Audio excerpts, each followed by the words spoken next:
السلام علیکم۔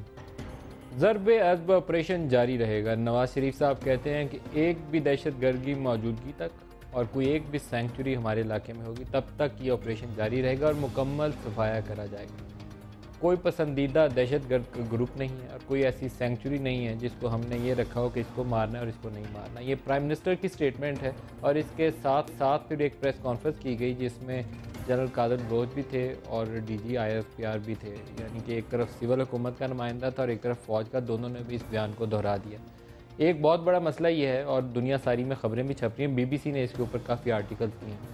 وہ کہتے ہیں کہ پاکستان جہاں پر کارروائی کر رہا ہے وہاں پر جو top tier of the terrorist ہے، جو ان کا پہلے صف اول کے 2 3 4 تہیں ہیں ان کی، ان گروپس کی جو پاکستان پر حملہ آور ہوتے تھے وہ وہاں ہیں ہی نہیں، اور اپنا سامان بیچ باچ کے وہ یا تو سرحد کے دوسری طرف جا چکے ہیں، کنڑ اور نورستان افغانستان میں ان کی پناہ گاہیں جہاں فضل اللہ بھی موجود ہے، یا کہیں اور روپوش ہیں۔ تو جن لوگوں کو مارا جا رہا ہے وہ فٹ سولجرز ہو سکتے ہیں، ان کے لیڈران وہاں موجود نہیں ہیں۔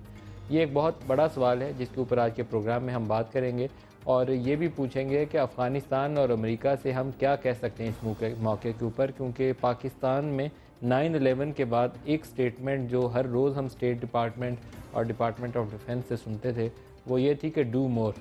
وہ کہتے تھے حقانی نیٹ ورک ادھر ہے، طالبان کی قیادت جو ہے کوئٹہ شورا وہ ادھر ہے، تو آپ ان لوگوں کا خاتمہ کیوں نہیں کرتے؟ کچھ عجب ستم ظریفی کہیے یہ کہ اس کے طویل عرصے کے بعد اسامہ بن لادن بھی ایبٹ آباد سے ہی مل گئے تو ہماری پوزیشن بڑی امبیرسنگ تھی۔ لیکن یہ جن لوگوں کا ہم نام لے رہے ہیں ان کی نون پناہ گاہیں، سینکچوریز ان کی نورستان اور کنڑ میں ہے۔ جب سوات آپریشن ہوا تھا تو یہ یہاں سے بھاگے تھے اور وہاں جا کے پناہ لی تھی، اور حال ہی میں پاکستان کے جن 22-23 جوانوں کا گلا کاٹا گیا، جنہوں نے گلا کاٹا، گلا کاٹنے والے بھی ادھر ہی موجود ہیں، اور جنہوں نے جنرل ثناء اللہ نیازی کو اسیسینیٹ کیا وہ بھی بارڈر کراس کر کے آئے، ویڈیو بنوائی اور اس کے بعد پھر ادھر چلے گئے۔ تو معاملہ بہت سنجیدہ ہے۔ حکومت پاکستان امریکہ اور افغانستان کے ساتھ مل کر کیا کر سکتی ہے اس کے اوپر بھی بات کریں گے۔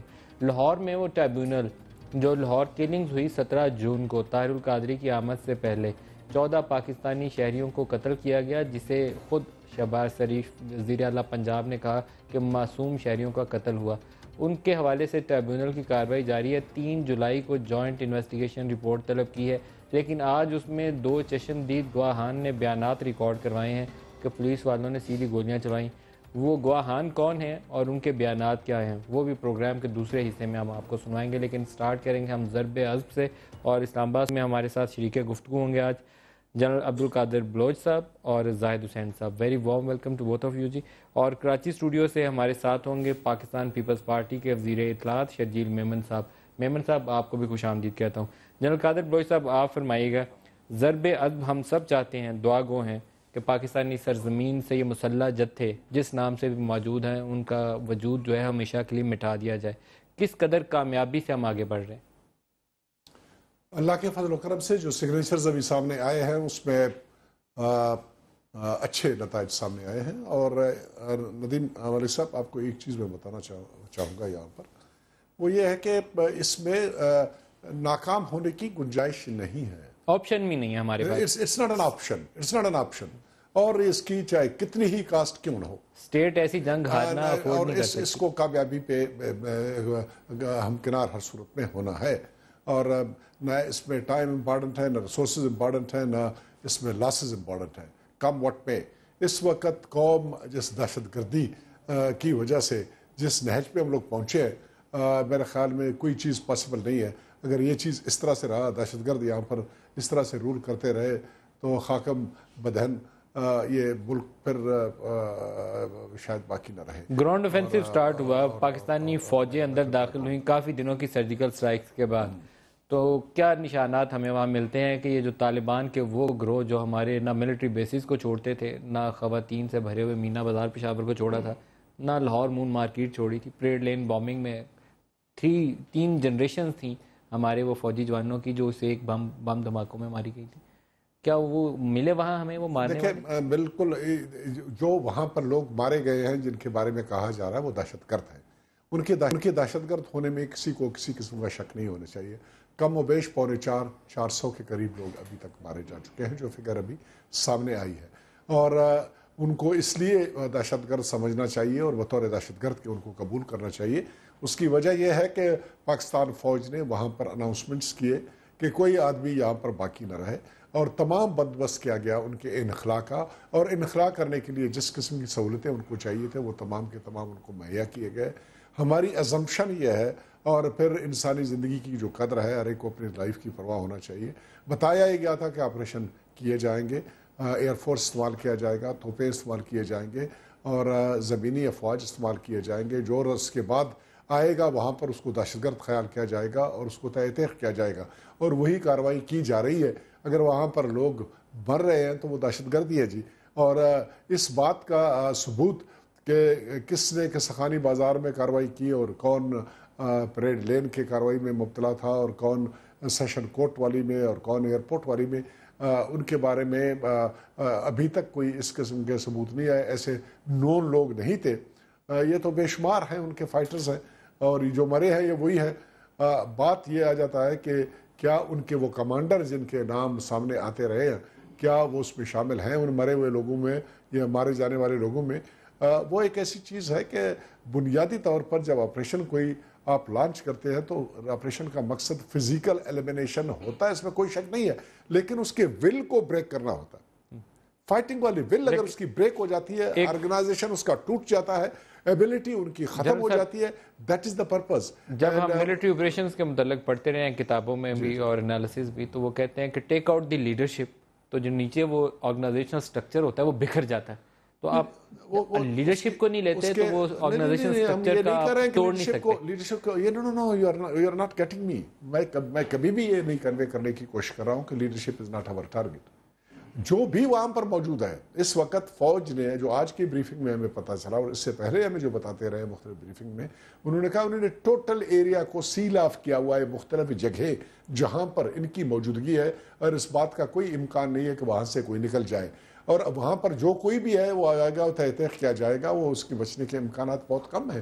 زاہد حسین صاحب سے کون لیڈر ہے اور کون نہیں ہے؟ زاہد حسین صاحب، جو تجزیے چھپے ہیں وہ آپ کی نظر سے بھی گزرے ہوں گے، وہ کہتے ہیں کہ یہاں سے جو بڑے بڑے دہشت گرد خوفناک قسم کے جنہوں نے کامرا بیس یا مہران پہ حملہ آور ہوئے تھے یا جنہوں نے ہمارے معصوم جانیں شہریوں کی لی تھی، وہ یہاں سے نکل گئے گلے کاٹنے والے۔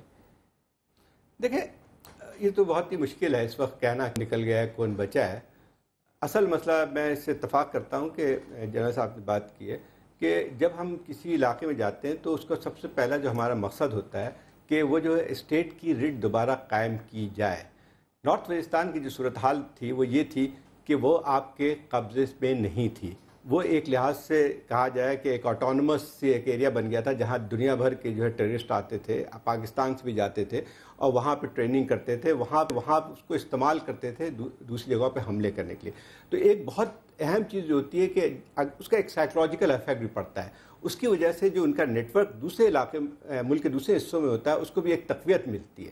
جب آپ اس پہ اس کو ختم کرتے ہیں، اس قسم کی جو اس کا ایک آٹونومس اسٹیٹس ہے وہ ختم کر دیتے ہیں، تو پھر یقینی طور پہ آپ ایک بہت بڑا مرحلہ طے کرتے ہیں، لیکن وہ کافی نہیں ہوتا ہے۔ اب مسئلہ یہ آتا ہے کہ لیڈرشپ کا ہاں یہ بڑا زبردست ایک المیہ ہے کہ جو ہے جس کو ہم کہتے ہیں ایک ریوالونگ ڈور سا بن گیا ہے کہ جو یہاں پہ جب کوئی بھی کارروائی ہوتی ہے تو وہ پھر افغانستان چلے جاتے ہیں۔ تو میرے خیال اس کا حل کوئی تلاش کرنا پڑے گا، اور میں سمجھتا ہوں کہ ایک اور چیز بھی بن کے آتی ہے کہ جب ہم نارتھ وزیرستان کی بات کرتے ہیں تو ہمیں اس کو اسی ایک کانٹیکس میں دیکھنا چاہیے۔ نارتھ وزیرستان میں اگر آپ نے اپنی عملداری قائم بھی کر لی ہے تو اس کا مطلب یہ نہیں ہو کہ دہشت گردی ختم ہو جائے گی، اور ہمیں جو ہے اس کے جو تانے بانے دنیا اور ملک کے حصوں میں ہیں، جب تک اس کے خلاف کارروائی نہیں کریں گے، جب تک ہم اس ملک میں دہشت گردی ختم نہیں کر سکتے ہیں۔ آج جو وزیر اعظم کا بیان ہے میرا خیال بہت خوشائند تھا کہ پہلی دفعہ میں ویسے ہم نے امید کر رہے تھے کہ بہت پہلے یہ بیان آ جانا چاہیے تھا۔ میرا خیال یہ کہ ایک صحیح بیان ہے کہ دیکھیں یہ تو جہاں پہ بھی آپ جب تک یہ حکومت یہ فیصلہ نہیں کرتی ہے کہ دہشت گرد چاہے کس قسم کے ہوں، کس ان کی نوعیت کوئی بھی ہو، وہ جو ہے اس کو اجازت نہیں دیے گی کارروائی کرنے کی۔ آج کے بیانات میں ایک مثبت چیز یہ ہے کہ آج کا بیان پرائم منسٹر آف پاکستان نے دیا، جنرل قادر بلوچ نے دیا، ان کے وزیر نے، ڈی جی ISPR نے دیا، اور گزشتہ روز اس سے ملتے جلتے ہی تھوڑے سے الفاظ کے فرق سے آرمی چیف کا بیان ہے۔ لیکن سب سے بنیادی جو بیان ہوتا ہے جو ہے بیانات میں عملی طور پر ہمیں ٹرانسلیٹ ہوتا ہوا ان آپریشنز کی شکل میں نظر آنا چاہیے جہاں پر نہ یہاں کوئی مسلح جتھا پاکستانی سرزمین پر رہے سوائے پاکستانی فوج کے، پھر تو ہم یقین رکھ سکتے ہیں کہ 5-10 سال میں امن ہو جائے گا، نہیں تو نہیں ہوگا۔ بالکل صحیح بات ہے کہ اس میں کو یقین کرنے کی ضرورت ہے، بنیادی طور پر یقین کریں آپ کیونکہ اگر قیادت اس قسم کی بیان دیتا ہے عملی مظاہرہ کرنا پڑے گا آپ کو، فوجی اور سیاسی قیادت سب شامل ہو، اس کے بعد پھر شک کر لینا میرے خیال میں یہ زیادتی ہوگی. ہم یقین کریں گے آپ پہ، لیکن آپ کو عملی مظاہرہ کرنا پڑے گا. وقت کے ساتھ عملی مظاہرہ آپ کے سامنے آ جائے گا. شرجیل میمن صاحب، ایک بہت بڑا جو چیلنج یہ ہے کہ نارتھ وزیرستان تو نو گو ایریا تھا ہی، لیکن پاکستان کے اربن سینٹر جہاں خود آپ کراچی میں بیٹھے ہوئے ہیں، وہاں پر بہت سی ایسی پناہ گاہیں ہیں جہاں پر بڑے خطرناک لوگ موجود ہیں. پاکستان کے اور صوبوں میں، پنجاب میں، صدرن پنجاب کے علاقوں میں ایک ایسی جگہیں موجود ہیں جہاں سے کہتے ہیں کہ پنجابی طالبان اس وقت ان طالبان سے زیادہ خطرناک ہیں جو افغانستان سے کسی زمانے میں روسیوں سے لڑتے تھے. تو ان پناہ گاہوں کا کیا کریں گے؟ بسم اللہ الرحمن الرحیم. شکریہ ندیم صاحب. میں آپ سے 2-4 منٹ لوں گا کیونکہ ایک اہم ٹاپک ہے. پہلی بات میں یہ کہوں گا کہ یہ جو آپریشن شروع ہوا ہے، جو آپ کے سوال کو اگر میں آگے بڑھاؤں، کہ سندھ حکومت کے لیے اس لیے نیا نہیں ہے کہ سندھ حکومت ان دہشت گردوں سے پہلے سے ہی لڑ رہی ہے.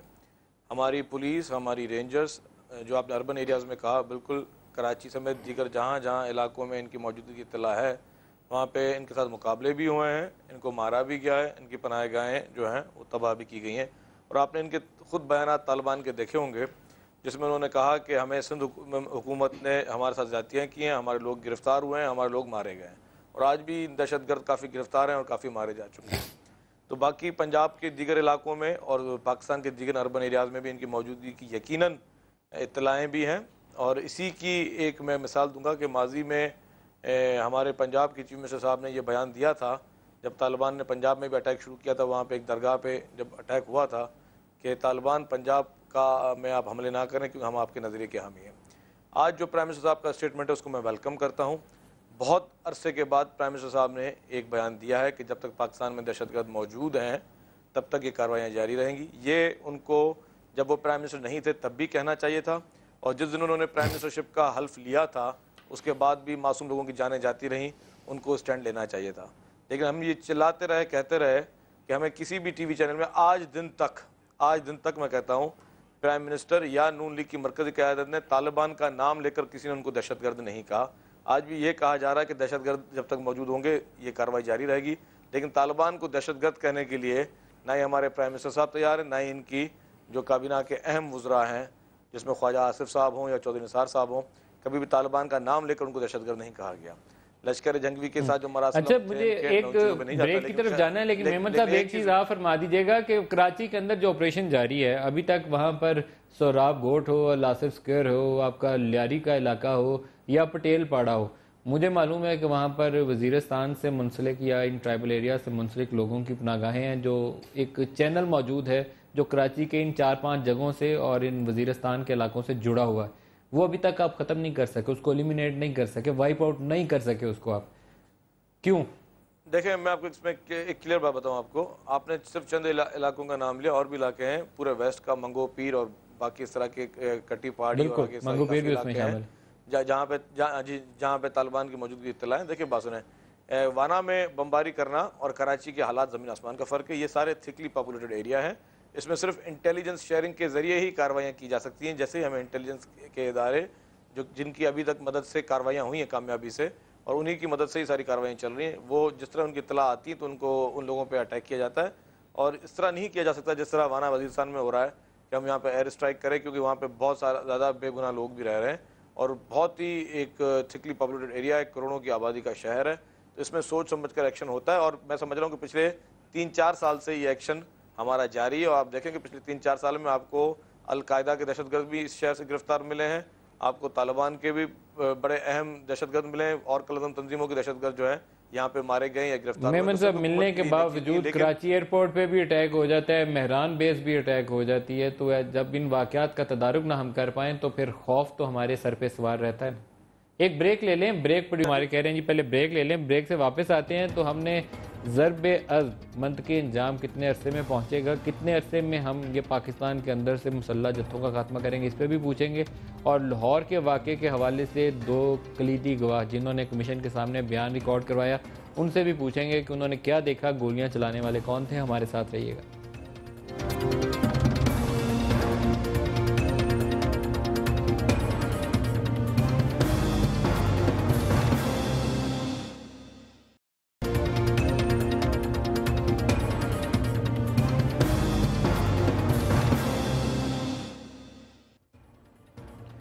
Welcome back. لاہور میں 17 جون کو ایک واقعہ ہوا اور ایک واقعہ 12 مئی کو ہوا تھا جنرل پرویز مشرف کے وقت، جس میں پاکستانی شہریوں کی جانیں گئی تھی. 12 مئی کو گولیاں چلانے والے پولیس والے نہیں تھے، 17 جون کو گولیاں چلانے والے پولیس والے تھے اور سیدھی گولیاں لگیں upper part of the body, سینے پہ، کسی کے منہ پہ، سر پہ، گردن پہ. 2 خواتین ایسی تھیں، ان کی ویڈیو کلپس بھی ہمارے پاس ہیں اور تصاویر بھی ہمارے پاس ہیں، لیکن ہم آن ایئر اس کو دکھا نہیں سکیں گے. لیکن صرف آپ کو وہ فوٹیج کا حصہ دکھائیں گے جس میں پولیس والے فائر کر رہے ہیں اور دوسری جانب لوگ ہیں جو سٹون پیلٹنگ کر رہے ہیں، پتھر مار رہے ہیں. یہ واقعہ شروع ہوا تھا ڈاکٹر طاہر القادری کے گھر کے باہر جو رکاوٹیں یا بیریئرز لگائے گئے ہیں، جن کے متعلق ان کا اپنا دعویٰ یہ ہے کہ لاہور ہائی کورٹ کا ایک آرڈر ہے اور اس آرڈر کی کاپی وہ اسکرین پہ مجھے کوئی 10 بار دکھا چکے ہیں، اور ایک خود اس پولیس اسٹیشن کا آرڈر ہے جس کی کاپی میرے پاس موجود بھی ہے، جس نے کہا کہ یہاں بیریئرز اور سکینرز لگائیے کیونکہ یہاں اٹیک کا خطرہ ہے. وہ فتویٰ ایک دے چکے تھے کہ یہ جو سوسائڈ بامبنگ ہے یہ حرام ہے. تو اس کے بعد سے یہ ان کو انسٹرکشن جاری کی گئی تھی. 16 جون کو ایک میٹنگ ہوئی جس میں اس وقت کے لا منسٹر کہتے ہیں، گزشتہ روز انہوں نے ہمارے پروگرام میں کہا کہ میں نے یہ فیصلہ کیا کہ یہ مسمار کرتے ہیں، یہ تجاوزات ہیں، ناجائز تجاوزات ہیں، لیکن گولی چلانے کا وہ کہتے ہیں میں نے آرڈر نہیں دیا. ہماری فوٹیج دکھائی گا پروڈیوسر صاحب جس میں پولیس والے گولیاں چلا رہے ہیں. اب موقع کے اوپر موجود 2 گواہ جو آج کمیشن کے سامنے گئے اور کل وہاں اپنے وکیل کے ساتھ تحریری طور پر بیان داخل کروائیں گے، ان گواہوں نے دیکھا اور وہ کیا بیان دینے جا رہے ہیں یہ میں آپ کو سنوانا چاہوں گا، تاکہ اس معاملے میں جو 12-14 پاکستانی لوگ گئے ہیں وہ طاہر القادری کے سپورٹر تھے یا نون لیگ کے سپورٹر تھے پاکستانی شہری، ان کے ساتھ انصاف ہونا چاہیے. پہلے ہمارے ساتھ ہیں نغمانہ یاسمین صاحبہ. نغمانہ بی بی آپ فرمائیے گا کہ اس موقع کے اوپر آپ کہاں تھیں جب یہ انسیڈنٹ ہو رہا تھا، فائرنگ ہو رہی تھی؟ سر میں گھر میں تھی، میرے فون آیا بیٹے کا، امی جو ادھر وہ گرین ٹاؤن کی طرف نا حملہ ہوا ہے، تو میں نے رکشا کیا، رکشا کروایا، میں بھاگ گئی، میں چلی گئی. جب میں گئی آگے جا کے نا 9 بجے میں پہنچ گئی. اس ویلے جو صبح کا جو انہوں نے حملہ کیا وہ اتنا نہیں تھا. جب جو 9 بجے آیا میں اندر ہی تھی، ادھر دیکھ رہی میں نے یہ انہوں نے کیا کچھ کیا، یہ لوگ کون تھے، یہ اتنے پولیس والے سارے آئے ہیں، اتنے پولیس والے ہیں. میں ادھر تھی جدھر گولی لگی نا لڑکی کو، جب میں ادھر تھی چلی گئی تھی، میں مناج القرآن تھی ادھر جہاں پہ یہ حملہ کر رہے تھے. ہاں جی ہاں جی اندر تو سارے انہوں نے گولیاں لگائی ہیں. جب بیٹے نے بتایا، ایک مجھے سوال کا جواب دیتی جائیے، جب بیٹے نے بتایا کہ وہاں حملہ ہو گیا اور پولیس والے گولیاں چلا رہے ہیں تو مجھے تو پتا چلے گولیاں چل رہے ہیں، تو میں تو دوسرے راستے سے جاتا ہوں، تو آپ تو بھاگ کے وہاں چلے گئے. بیٹے نے ایسے نہیں، سارے بیٹے نے ایسے نہیں، انہوں نے کہا کہ امی وہ طاہر القادری کا کوئی مناج القرآن ہے، تو مجھے یہ نہیں پتا تھا کہ ماڈل ٹاؤن میں ہے، مجھے یہ پتا تھا کہ ہمدرد چوک میں ان کا ہے.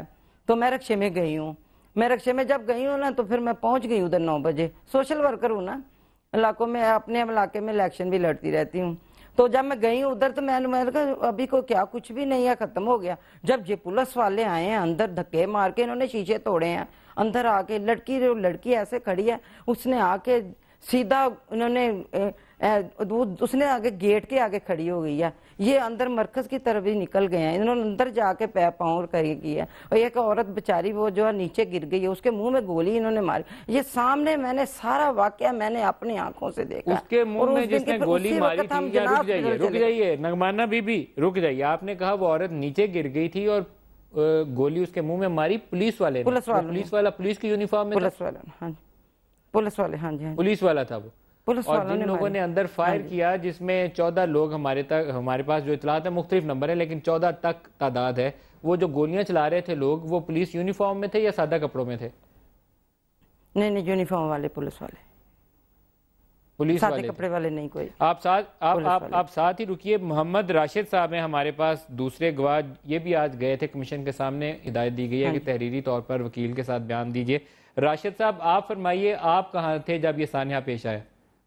ندیم ملک صاحب شکریہ، آج آپ نے مجھے اس پروگرام میں دعوت دی. میری رہائش ایم بلاک میں ہی ہے اور میں ایم بلاک ویلفیئر سوسائٹی کا جنرل سیکرٹری ہوں. اور کاش کہ آپ جس طرح آپ نے ایئرپورٹ کے اوپر جب ڈاکٹر صاحب کے جہاز کو ڈائیورٹ کیا گیا، کاش جو رول آپ نے اس وقت پلے کیا، اگر آپ اس وقت وہاں پہ ہوتے اور پولیس کی بربریت اور ان لوگوں کو دیکھتے تو شاید یہ واقعہ، یہ سانحہ پیش نہ آتا.